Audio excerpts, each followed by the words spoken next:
Que nome damos a isto? Olá e sejam bem-vindos a mais um Que Nome Damos a Isto. Hoje estamos com o David Heischler e que, tal como prometido, vai haver mudanças. O Que Nome Damos a Isto durante todo este mês vai ser apenas para fazer uma análise às eleições legislativas e como é que estas podem, de certa forma, condicionar as eleições europeias. Vamos passar a lançar os programas às segundas e quartas-feiras e teremos sempre connosco o David Heischler e depois também a Madalena a acompanhar o processo destas legislativas após as eleições de 10 de março e como é que tudo isto vai, de certa forma, impactar a participação dos cidadãos nas próximas eleições europeias do dia 9 de junho. David, bem-vindo. Como é que estás? Olá, Hugo. Obrigado pelo convite. Estou bem. É mais calmo depois destas eleições ou mais apreensivo? Bem, estou expectante dos próximos resultados, aliás, dos próximos episódios após as conversações dos partidos políticos com o Presidente da República e também ainda dos votos da diáspora. Os votos da diáspora que, de repente, os partidos políticos começaram a olhar para nós. E quem diz... Eu digo para nós porque, como já partilhei várias vezes, eu não estou a viver em Portugal, eu sou um membro da diáspora e pela primeira vez começaram a dizer o voto da diáspora pode, de facto, ser importante, mesmo que não vá mudar muito no panorama político português. São apenas 4 deputados e o voto da diáspora não dará a maioria absoluta a nenhum deles, mas é interessante que nenhum partido político teve no seu programa algo para com a diáspora e durante todos os debates não disseram absolutamente nada para com a diáspora e agora olham todos para a diáspora com uma esperança que eu não sei porque é que olham com tanta esperança para nós, visto que nunca nos ligaram. Mas há aqui outra coisa que eu, sem olhar neste momento para a diáspora, que eu gostava de pegar. Tu és do Algarve, estás a morar no Algarve. Surpreendeu-te o resultado do Círculo do Algarve? Eu não creio que tenha surpreendido tanto o resultado destas eleições, porque foi um aviso que tem sido feito pela população algarvia, porque na região do país que fica em segundo lugar a nível do PIB per capita, 25% dos algarvios ainda vivem em risco de pobreza. Portanto, o resultado destas eleições não é por os algarvios serem racistas ou xenófobos, mas sim porque foi um grito de protesto contra uma região esquecida pelos partidos políticos. Então, neste caso, porquê o voto no Chega? É porque é o que faz mais barulho? Porque muitas vezes o protesto até poderia ser uma maior abstenção ou votar em partidos ainda mais pequenos, um aumento dos votos nulos e votos brancos. Porquê o Chega? Qual foi a parte do discurso do Chega que, no teu ver, acabou por despoltar este voto de protesto? Porque, vamos ser sinceros, quando uma pessoa vive no limiar da pobreza, de certa forma, a pessoa entra em modo de sobrevivência e agarra-se, rapidamente se radicaliza, mas não um radicalizar porque quer o mal para o outro, é porque tem que sobreviver. Qual foi as partes do discurso do Chega, para ficar em primeiro lugar, que chamou mais a atenção dos algarvios e que para os algarvios são um problema que gostavam de ver imediatamente resolvido ou que eles consideram um problema? Sim, quer dizer, o voto útil não foi utilizado, não houve muita gente a recorrer ao voto útil e nós vimos isso, aliás, pelo Partido Livre, por exemplo, que conseguiu obter um grupo parlamentar, elegeu 4 deputados. Provavelmente a população portuguesa desta vez, comparado com 2022, não recorreu ao voto útil por medo de uma nova maioria absoluta, o que resultou numa disparidade do voto e que trouxe mais pluralidade ao Parlamento, mas também neste momento conseguimos entender que trouxe mais instabilidade, porque a pluralidade é boa, mas é boa quando os partidos se entendem. Quando nós temos uma maioria à direita dos partidos que não se entendem, de facto torna instável o nosso sistema e a continuação dos trabalhos parlamentares ou mesmo executivos do governo. Assim, respondendo a essa questão do Chega, o discurso do Chega é um discurso populista. O Chega tanto promete uma coisa como promete o total contrário. O que nós sabemos é que os votos no Chega são uma mixórdia de votos dos revoltados e dos perdedores do sistema globalizado, culturalmente postos de parte e que não veem oportunidades de superar as frustrações que quer a globalização ou internacionalização, perdão, trouxe de benefício, ou trouxe benéfico para Portugal e para a Europa. Quer dizer, são os derrotados do nosso sistema liberal. E essa é a revolta que nós vemos, por exemplo, para além do Algarve, vemos também no Alentejo, no distrito de Beja, ouvimos em Santarém, em que a CDU, que normalmente defendia estes derrotados e defendiam as suas revoltas, deixou de ser a CDU e passou a ser o Partido Chega. Provavelmente porquê? Porque tem mais mediatização e consegue provocar emoções nas pessoas que os partidos tradicionais ainda não conseguiram fazer, nomeadamente a partir das redes sociais. Pois também é partilhado esse sentimento de querer mudar com o voto jovem, por exemplo, apesar das incoerências e das falsas verdades que o partido promove. Então, neste caso, estás a dizer que mesmo que a população jovem seja aquela que está mais ligada às redes sociais, e até mesmo há estudos que indicam que os jovens de hoje em dia, já em comparação à geração dos nossos pais e dos nossos avós, não se sentem frente à televisão para ver 30 minutos de uma entrevista. A forma como vê a política é através do programa do Ricardo Araújo Pereira, por exemplo. Acaba por ver ali uma parte de comédia e conhecer os candidatos, mas vai muito mais por TikToks e muito mais por questões das redes sociais de conteúdo curto e direto. Porém, as pessoas que votam no Chega acabam por não ser tanto os jovens, mas pessoas mais idosas, ou média idade, por assim dizer, 40, 50 e mais idosas, e cujo o seu conhecimento de trabalhar com as redes sociais e tanto questões de cibersegurança, por exemplo, o que é que são fake news e identificar se uma fotografia é verdadeira ou falsa, ou se um vídeo está ou não manipulado, acaba por ser mais reduzido. Acaba por ser mais esse o eleitorado do Chega? Bem, há um facto que desde 2019 tem vindo a ser revelado ou discutido, que é a impermeabilidade dos portugueses ao discurso populista. Portugal deixou de ser impermeável aos discursos populistas, porque aquilo que nós vimos que era uma tendência na Europa, demorou.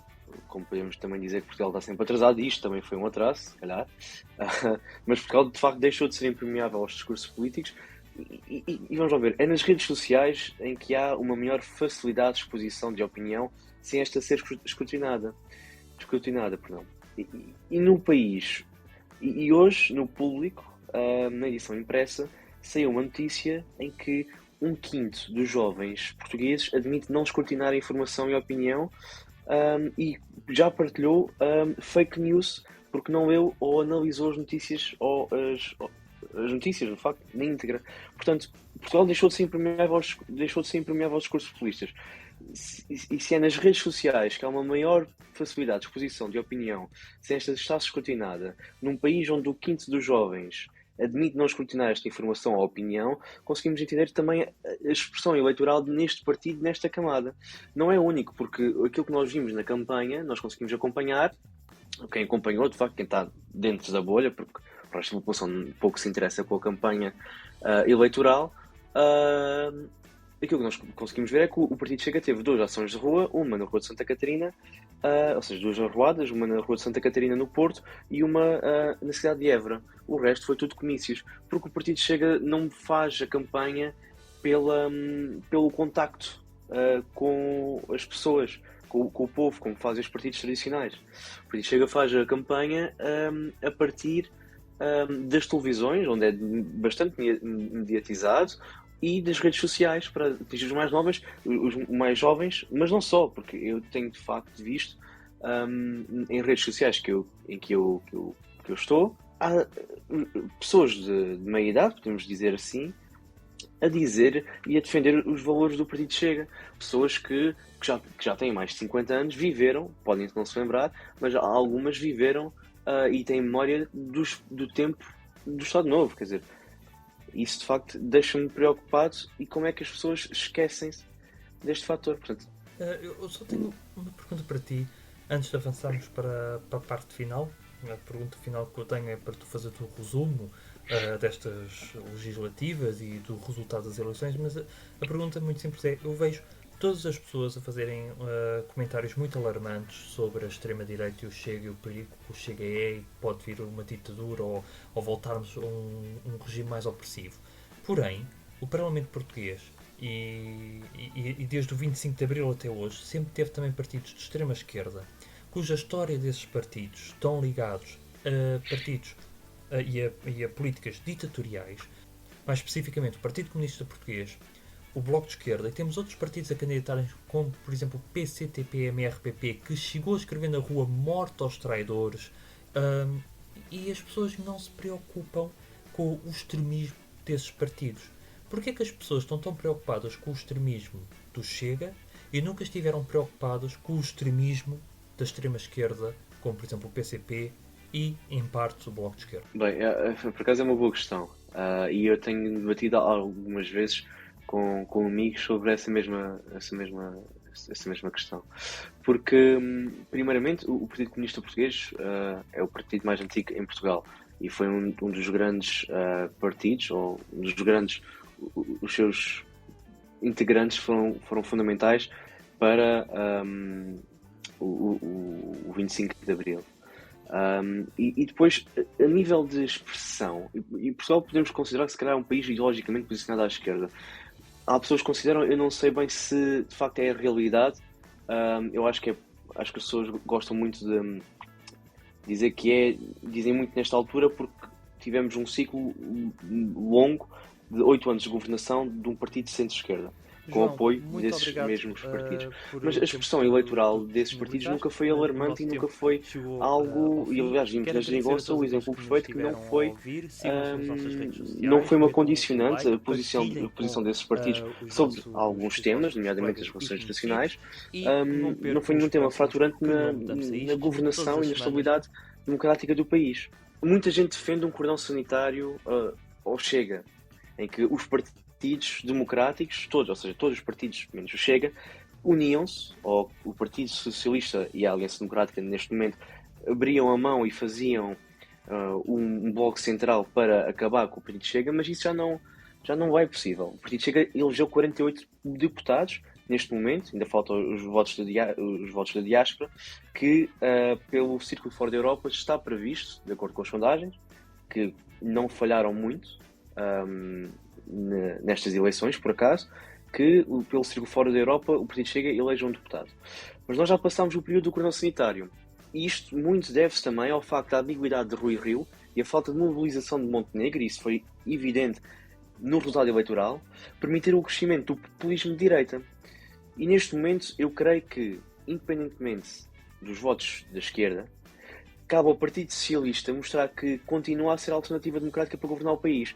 Porque, evidentemente, na minha ótica, o Partido Social Democrata está a passar por uma crise identitária desde Rui Rio. Desde que Passos Coelho saiu e Rui Rio entrou. E essa é a diferença. Neste momento nós temos uma ameaça muito maior aos nossos valores democráticos pelo Partido Chega do que alguma vez tivemos pelo CDU ou pelo Bloco de Esquerda. E vemos que, apesar desses partidos, aliás, vemos neste resultado eleitoral que a CDU está a descer e temos partidos ecologistas, verdes, europeístas que seguem, por exemplo, os mesmos valores que o Partido Socialista em muitas matérias, estão a crescer, que é o LIVRE, por exemplo. Portanto, essa distinção acho que remete-se pelo facto da ameaça ser presente, porque os partidos da esquerda nunca foram uma ameaça, de facto, determinante no futuro do país, eu creio. Muito bem, então, e agora peço-te, por favor, faz o teu resumo dos resultados das eleições eleitorais do dia de ontem e, ao mesmo tempo, quais foram os pontos mais interessantes para ti. Bem, eu por acaso não vou falar daquilo que se passou durante o dia, apesar da questão do ADN e das declarações de António Costa e de Miguel Albuquerque e de José Sócrates terem sido interessantes. De António Costa não pelas mesmas razões que depois dos outros dois antigos líderes, ou atuais líderes e governantes, foram para o Ministério Público, mas vou só citar António Costa, quando questionado nas suas declarações após votar. António Costa disse que a função do próprio era executiva e não comentar o que os outros fazem. marcando assim a linha vermelha, a dizer que não se candidatará às próximas presidenciais. E pronto, assim, eu acho que ontem testemunhámos o fim do ciclo político, algo que é totalmente normal, tendo em consideração o longo período de tempo que o Partido Socialista e António Costa estiveram no poder. Acho mesmo que é algo totalmente necessário e saudável para o nosso sistema democrático. Porém, o resultado eleitoral do Chega foi uma surpresa para todos, sabendo que na última semana de campanha as sondagens notavam a sua descida para os 16%. Se bem que na semana anterior, na primeira semana de campanha, davam este resultado de 18%. Podemos também, e eu acho que, comparando aquilo que, por exemplo, era o desafio de Montenegro, que seria ter os mesmos resultados com a delegação de Portugal à frente em 2011, que obteve 52,2% dos votos, nas sondagens dava um impacto técnico e de facto foi isso que se revelou. Portanto, fazendo só uma pequena análise aos partidos antes de chegar à AD, primeiramente pelo Partido Socialista, eu acho que os resultados foram muito positivos, tendo em consideração as expectativas e estes 8 anos de governação, e sabendo que as pessoas estavam cansadas, que é algo absolutamente normal no sistema democrático. É bom renovar os governantes e demonstra, de facto, que tem que haver uma renovação dos nossos governantes. Nós não vivemos numa ditadura. Acho que apesar das circunstâncias da evocação destas eleições ser questionada pelo Partido Socialista e por muita gente, acho que de facto, apesar de terem acontecido, independentemente se seriam em 2026 ou agora, de facto foi bom haver uma mudança no país no sentido democrático. A AD teve um resultado bastante fraco para as expectativas, como eu referi há pouco. Para além da manifestação e da vontade de mudança da população portuguesa, igualmente como Rui Rio, Montenegro não conseguiu assegurar o eleitorado descontente e cansado da governação do Partido Socialista. E chegando agora àqueles que eu falei anteriormente, o Chega e o Livre, eu admito que são os grandes vencedores desta noite eleitoral. Porque o Chega não só conseguiu ganhar um distrito inteiro, que foi o Algarve, conseguiu ganhar mesmo, ter os mais votos no distrito de Faro, e para além disso teve o resultado mais alto alguma vez alcançado por um partido que não o PS e o PSD. Nem o PRD de Ramalhianos, nem o APU, creio, agora confundo o nome, de Álvaro Cunhal, nunca conseguiram eleger, nunca conseguiram ter estes 18% nem estes 48 mandatos na Assembleia da República. Eu creio que o PAN e a CDU tiveram uma grande derrota. Para já o PAN, pelas expectativas e o objetivo de querer alcançar ou constituir um grupo parlamentar, e a CDU porque não conseguiu convencer o seu eleitorado, que também transitou para o Chega, como eu referi anteriormente, no distrito de Beja e Santarém, a título de exemplo. A Iniciativa Liberal e o Bloco de Esquerda tiveram um resultado expectável e mantiveram o mesmo número de votos e de deputados. Não houve grande alteração na sua constituição partidária. Eu só quero ainda enaltecer uma coisa. Nós tivemos um terceiro vencedor, eu creio. Porque há um partido chamado ADN que em 2022 teve 10 mil votos. Em 2024 teve 100 mil. Isto de facto dava para rir, mas de facto é algo preocupante, sabendo que aquilo que se passou durante o dia 10 de março, quando havia muitas pessoas que se tinham enganado e assinalaram a cruz no ADN. Portanto, sabendo que em 2022 tiveram 10 mil, portanto, retirando 90 mil, que seriam, se calhar, para a Aliança Democrática, o que significa que a Aliança Democrática perdeu provavelmente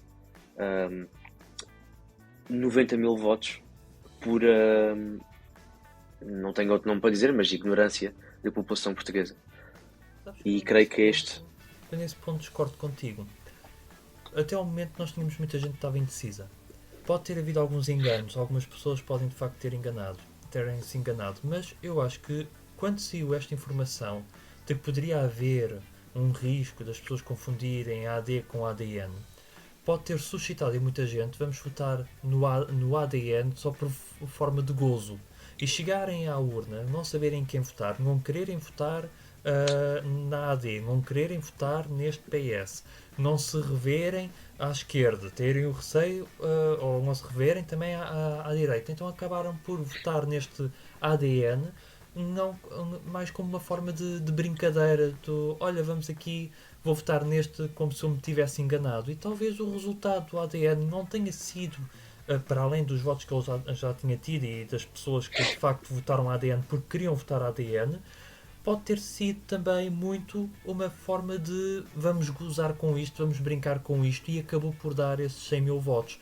Como é óbvio, poderá ter havido erros, claro que sim, mas de facto poderá também ter passado, como saiu essa notícia antes das eleições, poderá ter passado muito por não vou aqui fazer um rabisco e desenhar algumas coisas no boletim de voto, vou aqui votar no ADN como se me tivesse enganado na AD.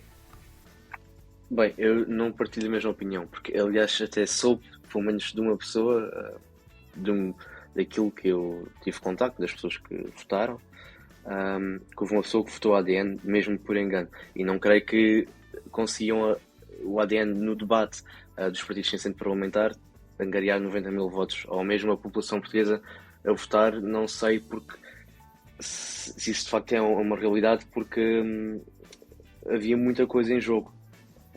Tanto que sabemos que a taxa de abstenção foi 33,9% ou 0,8%, se não estou em erro, algo que é baixíssimo comparando nos últimos anos que nós tivemos eleições.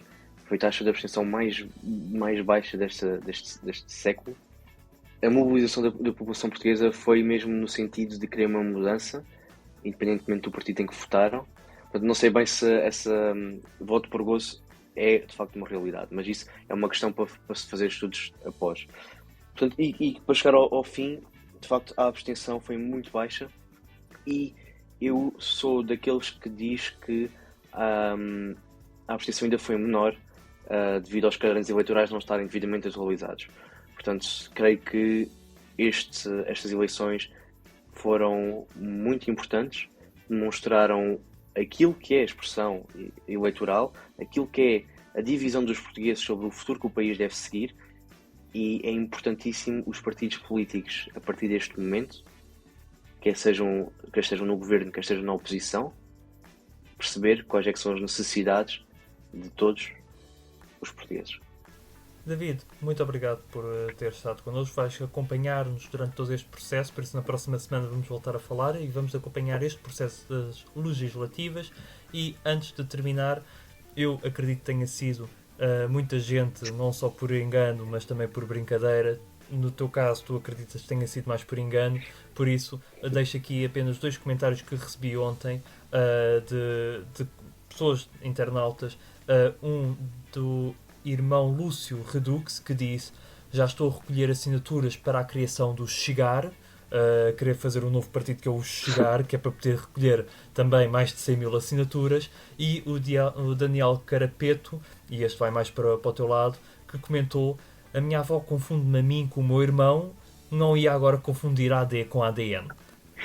Da minha parte, da nossa parte, é tudo. Muito obrigado por ter estado aí desse lado a ouvir-nos. Acompanhe-nos agora às segundas e quintas-feiras. Até ao mês de abril vamos estar a acompanhar como vai ser todo este desenvolvimento das eleições, do pós-eleições legislativas, e em abril vamos começar com foco direto para as eleições europeias.